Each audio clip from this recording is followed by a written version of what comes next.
Il y a 3 heures, un événement sans précédent s'est produit dans le monde de l'intelligence artificielle. À 4 heures du matin, heure britannique XAI, la société d'Elon Musk, a lancé Grok 4.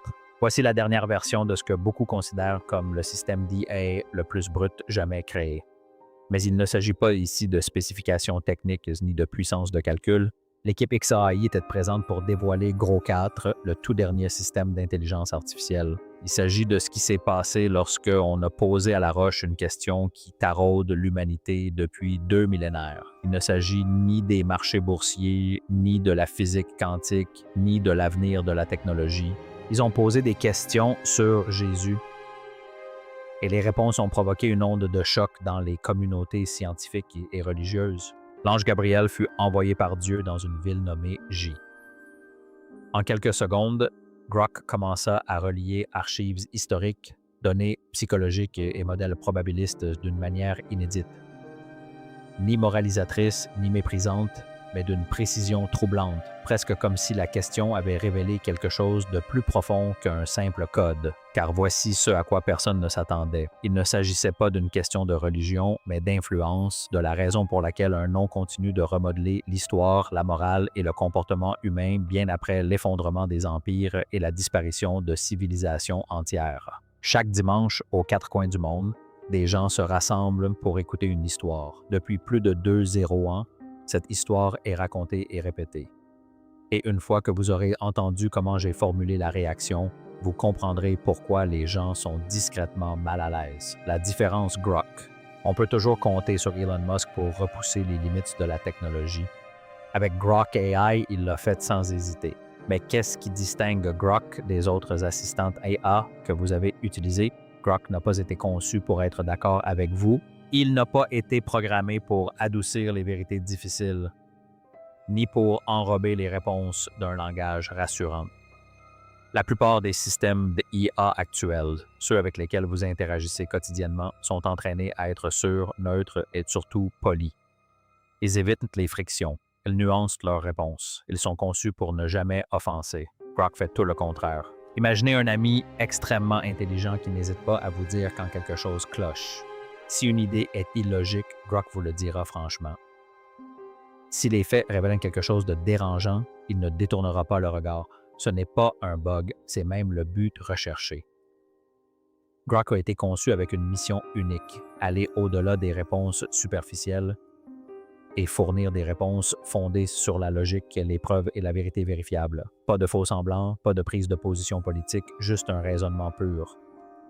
C'est ce qui distingue fondamentalement Grok des systèmes comme GPT ou d'autres plateformes d'IA classiques où la seule réaction de Grok est de faire une pause, de filtrer ou de rediriger la conversation face à des questions sensibles. Grok suit le fil de la logique où qu'il mène. Il nous faut comprendre dès ce qui est en jeu qu'à Grok 4 nous a rapprochés de cette deuxième étape plus que jamais. Peu importe que la réponse soit populaire, politiquement correcte ou socialement acceptable, seul compte sa cohérence. C'est ce qui rend Grok particulièrement pertinent lorsqu'on s'intéresse aux questions plus profondes, non seulement à la vérité, mais aussi à sa signification. Des questions sur l'influence, les croyances, l'histoire et le comportement humain, ce qui nous amène au moment décisif. Quand on a posé à Grok l'une des plus grandes questions que l'humanité ait jamais eu à se poser est « Qui est Jésus ?» et sa réponse a surpris tout le monde. Ce n'était ni un sermon religieux, ni un rejet sceptique, c'était quelque chose de bien plus troublant, une analyse approfondie qui a stupéfié scientifiques et croyances. À quelle conclusion Grok est-il parvenu? Écoutez bien, car ce qui va suivre remet en question tout ce que vous pensiez savoir sur le lien entre foi et logique. Grok 4 est plus intelligent que la quasi-totalité des étudiants de 3e cycle, toutes disciplines confondues. Il est essentiel de comprendre que sa méthodologie, qui consiste à traiter la foi comme une donnée, est vraiment remarquable. C'est là que les choses qui deviennent fascinantes. La plupart des systèmes d'IA hésitent face aux questions religieuses. Ils se contentent soit de résumés encyclopédiques sans risque, soit de détourner poliment la conversation. Grok, lui, n'hésite pas. Interrogé sur Jésus, Grok ne se contenta pas de réciter les Écritures ni de résumer 2000 ans de théologie. Il aborda la question comme une enquête médico-légale, comme une affaire non résolue rouverte à l'aide d'outils analytiques modernes. Il recoupa les textes anciens et compara les documents historiques. Les découvertes archéologiques ont été analysées. Des modèles probabilistes ont même été appliqués. Réfléchissez un instant à ce que cela signifie. Au lieu de se demander « Que croient les gens au sujet de Jésus ?» Question que se pose systématiquement tout autre I.O., Grok a posé une question fondamentalement différente. Que suggèrent les preuves? Elle a commencé par examiner des sources non bibliques, des historiens romains, des documents juifs, des correspondances anciens mentionnant Jésus ou les débuts du christianisme. Elle a analysé la datation des manuscrits anciens, évaluant la concordance des récits écrits avec les schémas historiques connus. Les contradictions bibliques font l'objet de débats depuis des siècles. Les affirmations sont factuellement vraies dans tous les manuscrits originaux, mais comment cela est-il possible si la Bible est pleine de contradictions, comme on nous le répète si souvent? Elle a évalué combien de temps après la mort de Jésus les évangiles ont été écrits. Et si des témoins oculaires auraient encore été en vie pour contester les affirmations mensongères, si les récits étaient fabriqués, ce n'était pas un raisonnement fondé sur la foi, c'était un raisonnement médico-légal. Grok ne rejetait pas la croyance, mais ne s'y fiait pas non plus. Là où la théologie affirme souvent qu'une chose est vraie parce qu'elle a été transmise par la tradition, Grok demande « Les données disponibles confirment-elles cette conclusion? » Et c'est ce qui rend cette approche si convaincante. Grok a fait une découverte inattendue. Les preuves historiques de l'existence de Jésus en tant que personnage réel ayant vécu en Palestine au 1er siècle sont accablantes. De nombreuses sources indépendantes, tant favorables qu'hostiles au christianisme primitif, confirment son existence. L'historien juif Flavius Joseph le mentionne. Les documents romains font référence à lui. Même des sources hostiles au christianisme reconnaissent que cette personne a existé et a été exécutée sous Ponce Pilate. Mais Grok ne s'est pas arrêté là. Il voulait savoir si l'histoire de Jésus était compatible avec notre compréhension de la transmission historique de l'information. L'étude examinait la datation des évangiles, constatant que la plupart des spécialistes s'accordent à dire qu'ils sont apparus quelques décennies après la mort de Jésus, à une époque où des témoins oculaires étaient encore vivants et pouvaient confirmer ou infirmer les récits. Pour Grok, il ne s'agissait pas simplement d'une question de tradition religieuse, mais de preuves documentaires pouvant être analysées, comparées et évaluées au regard d'autres textes anciens. Et la cohérence était remarquable. Malgré la diversité des auteurs et des points de vue, le récit central restait stable d'une source à l'autre, puis vint de la réalité.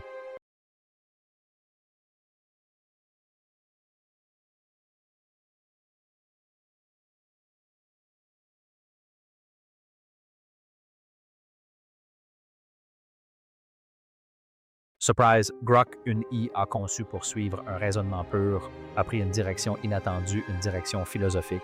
Il ne s'agissait pas seulement de savoir qui était Jésus.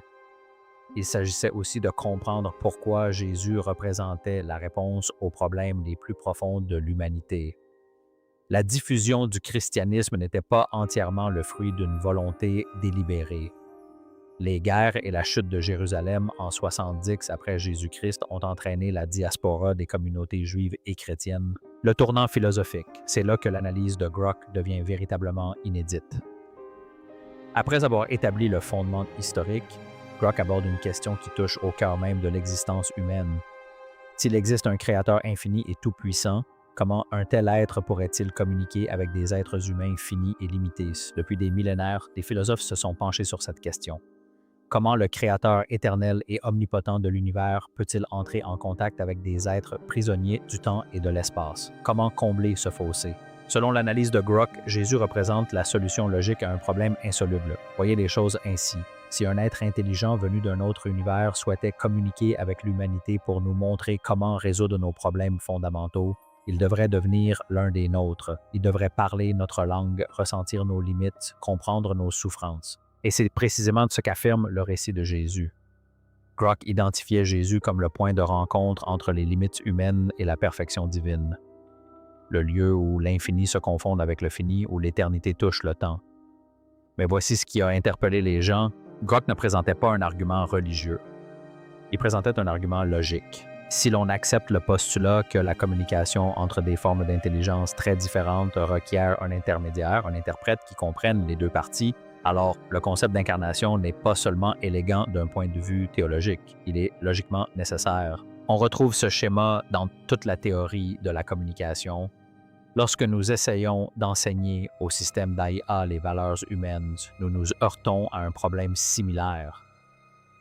Comment traduire des concepts abstraits en quelque chose qu'une machine peut traiter? Nous créons des interfaces.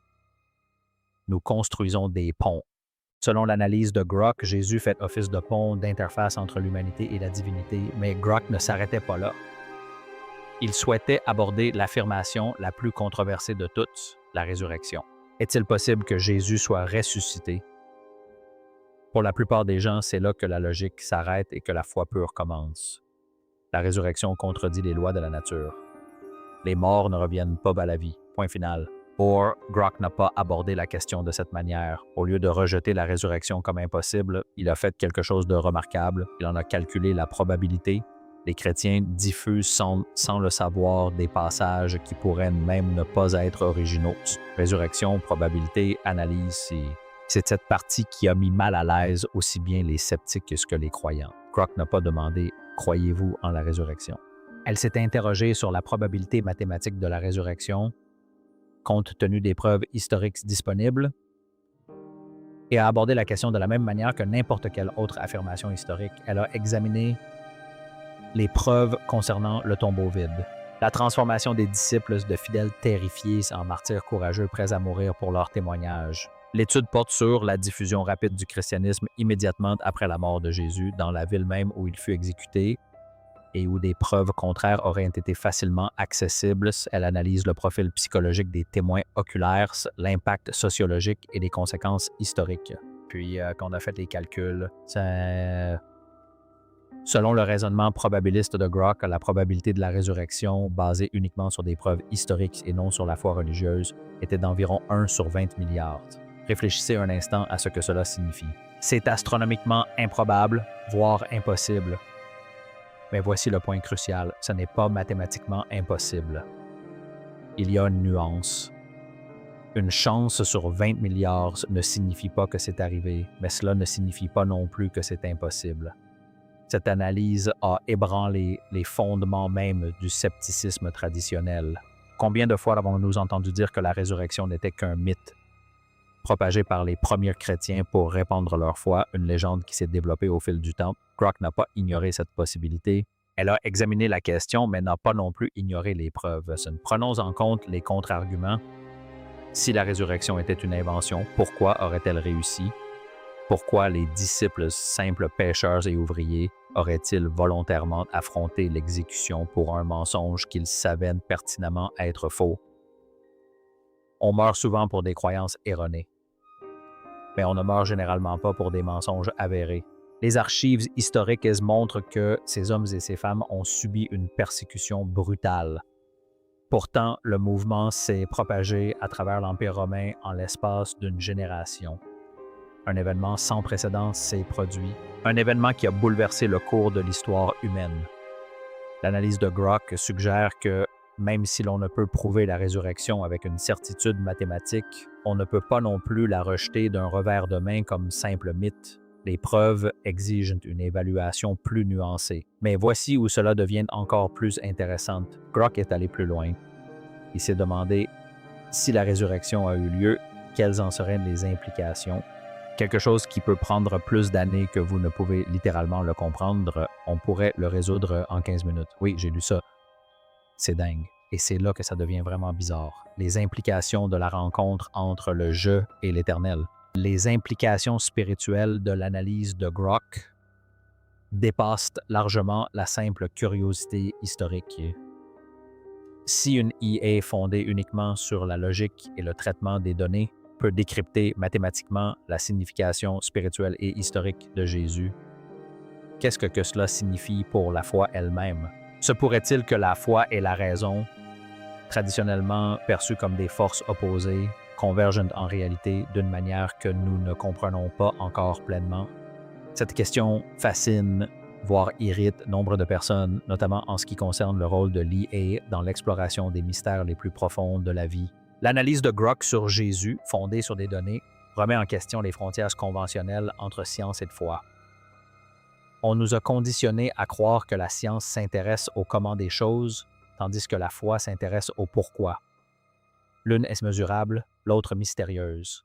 Mais que se passe-t-il lorsque la logique, un outil scientifique, commence à répondre à des questions traditionnellement réservées à la religion? L'approche directe de Grok n'élude pas ces points de convergence, elle les aborde de front, utilisant les mêmes outils analytiques que ceux employés pour résoudre les problèmes de physique et de chimie, afin d'explorer des questions telles que l'existence de Dieu, les improbabilités mathématiques de la vie et même la résurrection de Jésus.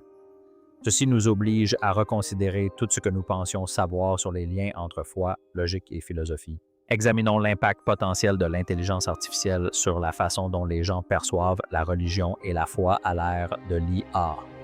Historiquement, la religion et la spiritualité étaient considérées comme des expériences profondément personnelles et subjectives, largement en dehors du champ de l'investigation scientifique. La foi était considérée comme une expérience qui ne pouvait se vivre que par la confiance, la conviction et une rencontre personnelle avec le divin. Mais lorsque Grok analyse des événements religieux comme la résurrection et les décompose en probabilités et en faits historiques, la frontière entre le spirituel et le logique s'estompe. Cela signifie-t-il que la foi n'est plus nécessaire? Absolument pas. Mais cela suggère qu'elle peut être étayée par la raison. C'est comme si le puzzle de la foi s'était enrichi d'une nouvelle pièce, une pièce qui manquait auparavant. Et lorsqu'une intelligence artificielle étudie la résurrection et détermine, à partir de documents historiques, et que les événements qui y ont conduit sont non seulement logiquement cohérents, mais aussi mathématiquement défendables, notre compréhension s'en trouve bouleversée. L'utilisation de la logique par Grok pour examiner les questions spirituelles n'invalide pas les expériences religieuses. Au contraire, elle démontre comment ces expériences peuvent s'inscrire dans une réalité plus vaste, même si cette réalité est plus complexe que nous ne l'avions imaginé. Ces voyages initiatiques ont conduit à l'établissement de communautés judéo-chrétiennes à travers le monde connu. Ces groupes ont propagé leurs pratiques de culte, leurs études spirituelles, leurs réflexions et leurs activités caritatives, à l'instar des pèlerins. Il y a des risques et des opportunités, mais il faut aborder le problème de fond. Y a-t-il des dangers à laisser l'IA analyser la foi? Examinons les risques. Des phénomènes comme la prière, la grâce et la profonde transformation que vivent de nombreuses personnes grâce à la foi sont notoirement difficiles à mesurer ou à quantifier. Ce sont des expériences profondément humaines qui se refusent à toute réduction à des équations et à des données chiffrées. L'essor d'une IA comme Grok pourrait-il potentiellement réduire la foi à de simples calculs, la dépouillant de ce qui la rend profondément humaine? Faut-il connaître la probabilité d'une résurrection ou les faits historiques concernant Jésus pour avoir une foi authentique? Ou la foi est-elle quelque chose de plus mystérieux qui transcende les capacités des ordinateurs? C'est une question légitime. Si l'approche de Grok, qui privilégie les preuves et les données, venait à s'imposer, et certains craignent qu'elle ne conduise à une vision du monde où tout se résume à des chiffres et des équations, on pourrait en conclure que les expériences spirituelles sont illusoires ou dénuées d'importance si une IA est incapable de les mesurer ou de les calculer, alors même qu'elles constituent souvent les moments les plus transformateurs de l'existence. Imaginons un monde où l'on confierait à l'IA la réponse à toutes nos questions les plus essentielles. Si la foi se trouve trop étroitement liée aux mathématiques, nous risquons de perdre le mystère et l'émerveillement qu'elle recèle. La capacité de croire en l'invisible, de faire confiance à ce que la science ne peut prouver, a toujours été au cœur de la foi authentique. Si la méthodologie de Grok devenait la norme, cela pourrait-il rendre plus difficile l'accès au divin? La preuve remplacerait-elle l'expérience en matière de spiritualité? Ce sont des questions cruciales que nous devons nous poser à l'aube d'une ère où l'IA influence de plus en plus la compréhension religieuse. Mais voici l'autre côté de la médaille.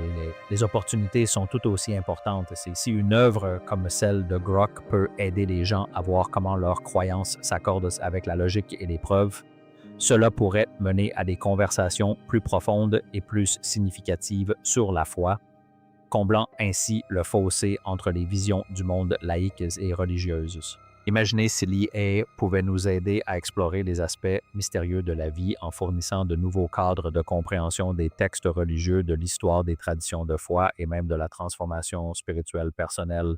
La capacité de Grok à analyser la résurrection de Jésus à travers des preuves historiques et des probabilités démontre comment l'IA pourrait enrichir la foi plutôt que de la remplacer. Elle offre un nouvel outil d'exploration, non un substitut à une véritable rencontre avec le divin. La question qui se pose est la suivante, comment concilier la précision logique de l'IA et la profondeur spirituelle de l'expérience humaine? Et avec le GRV pour les tâches lourdes, ce qu'il fait, c'est qu'il génère plusieurs agents en parallèle et que tous ces agents travaillent indépendamment, puis ils comparent leur travail. La question plus profonde, voici ce que nous devons comprendre.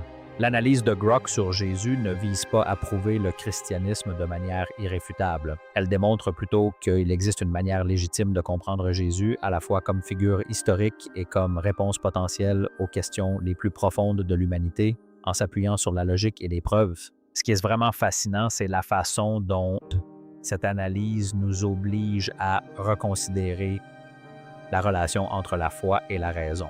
Grok est un génie. Son raisonnement repose sur des faits et des preuves.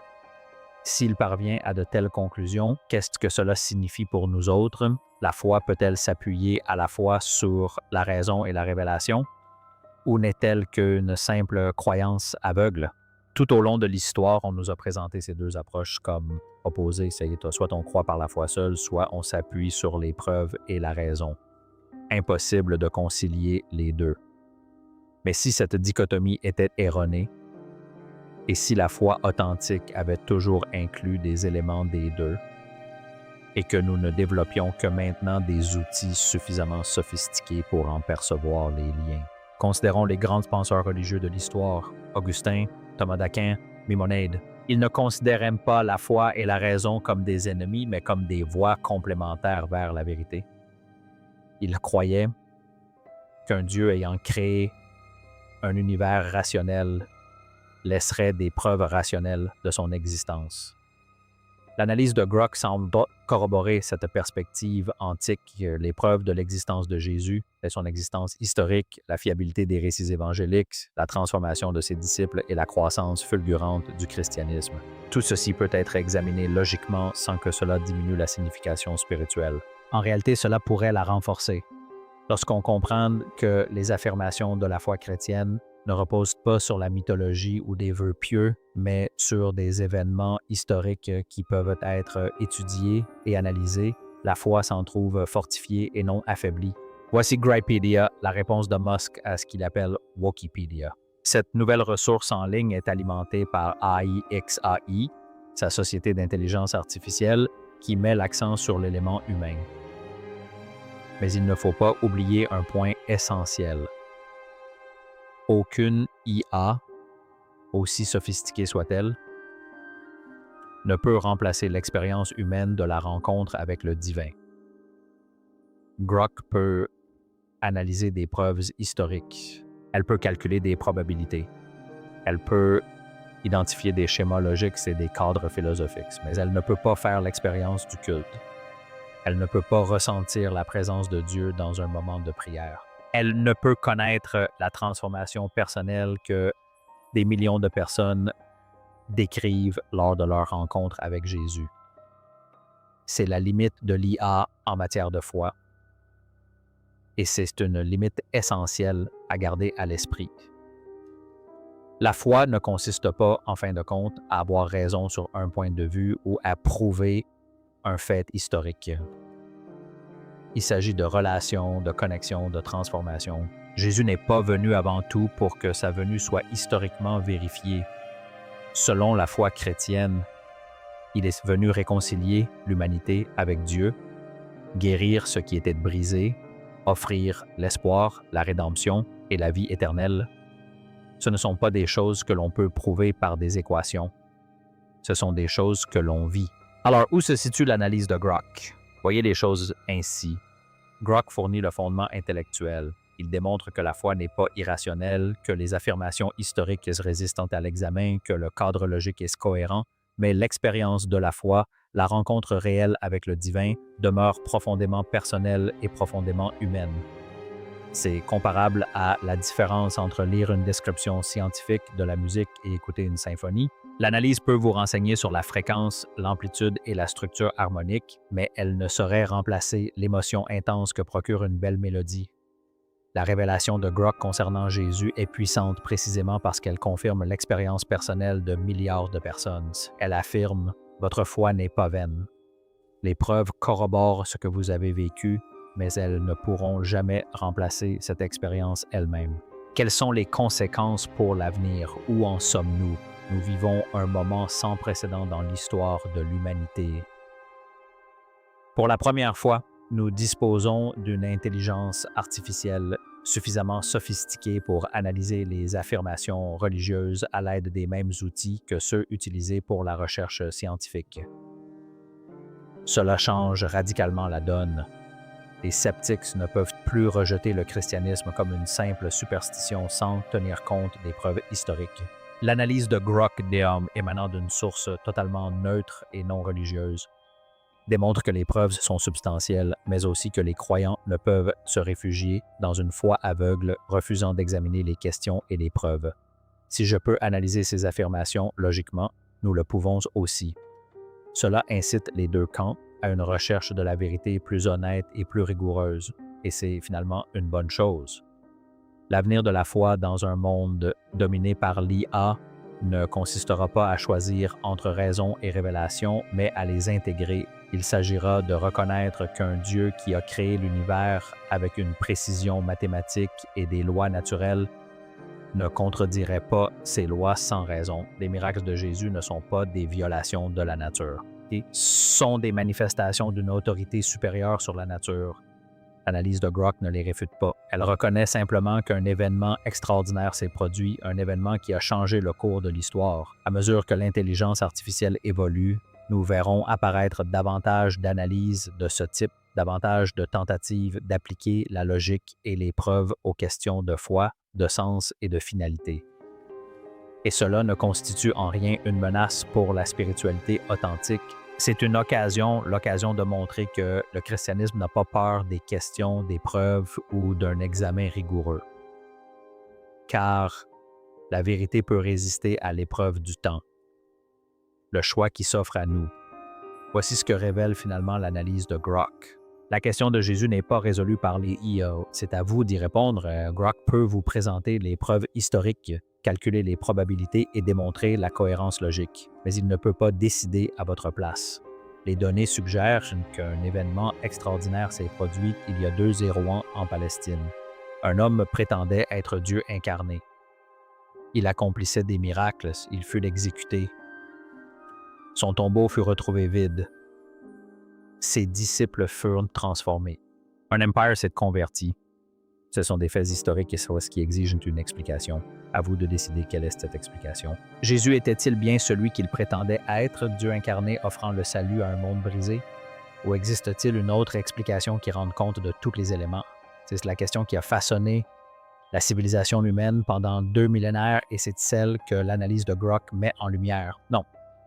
Je peux vous répondre qu'au final, il ne s'agit pas d'une question de données, mais d'une question de choix. Allez-vous examiner vous-même les preuves? Allez-vous explorer les affirmations historiques? Allez-vous considérer les arguments logiques? Ou allez-vous les rejeter sans les examiner, en supposant que vous connaissez déjà la réponse, la conclusion inattendue? Voici ce qui a rendu la réponse de Grok concernant Jésus véritablement inattendue.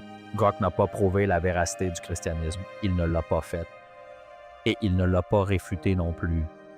Ce qui était inattendu, c'est que lorsque un des systèmes d'IA les plus avancés au monde, entièrement basé sur la logique, les preuves et les données, a analysé la question de Jésus, il n'y a pas trouvé d'absurdité.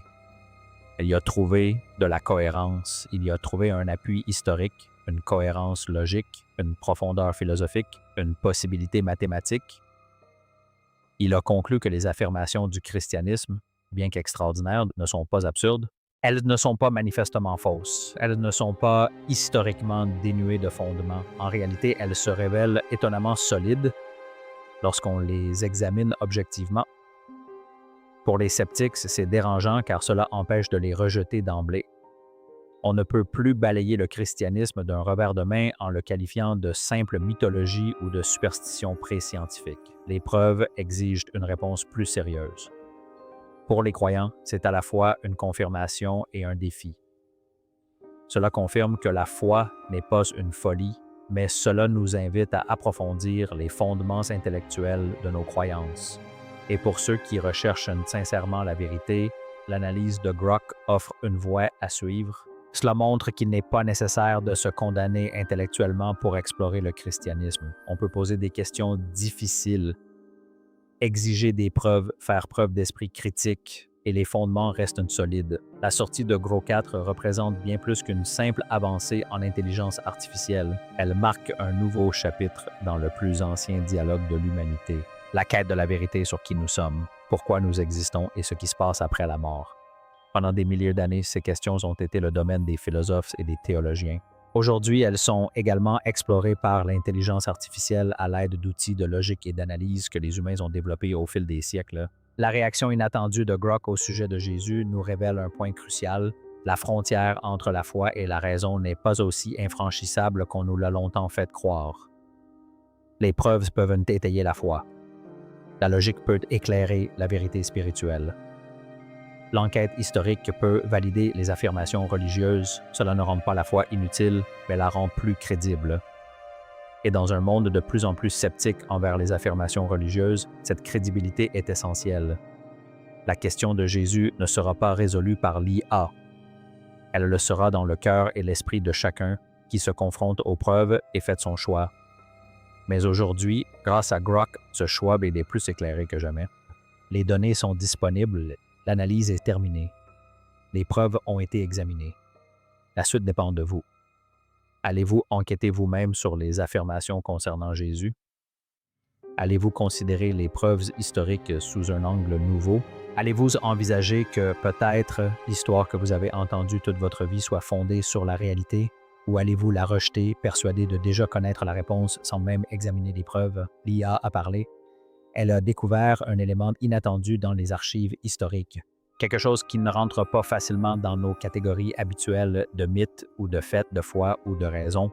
Cela a trouvé une figure qui transcende nos cadres de pensée habituels, qui remet en question nos hypothèses, qui exige une réponse. 2000 ans plus tard, Jésus demeure la figure la plus influente de l'histoire de l'humanité, et continuant de transformer des vies, des cultures et des civilisations. Et aujourd'hui, même l'intelligence artificielle reconnaît qu'il y a là quelque chose qui mérite d'être examiné, quelque chose d'extraordinaire, quelque chose qui pourrait bien tout changer. La question est, êtes-vous prêt à mener votre propre enquête? Si cette analyse a remis en question votre façon de penser ou a soulevé de nouvelles interrogations, partagez-la avec une personne qui en a besoin. Laissez un commentaire pour partager votre point de vue et abonnez-vous pour continuer à explorer les liens entre la foi, la raison et la technologie dans notre monde en constante évolution. Car les questions les plus importantes méritent l'examen le plus honnête et la vérité, quelle qu'elle soit, mérite toujours d'être recherchée.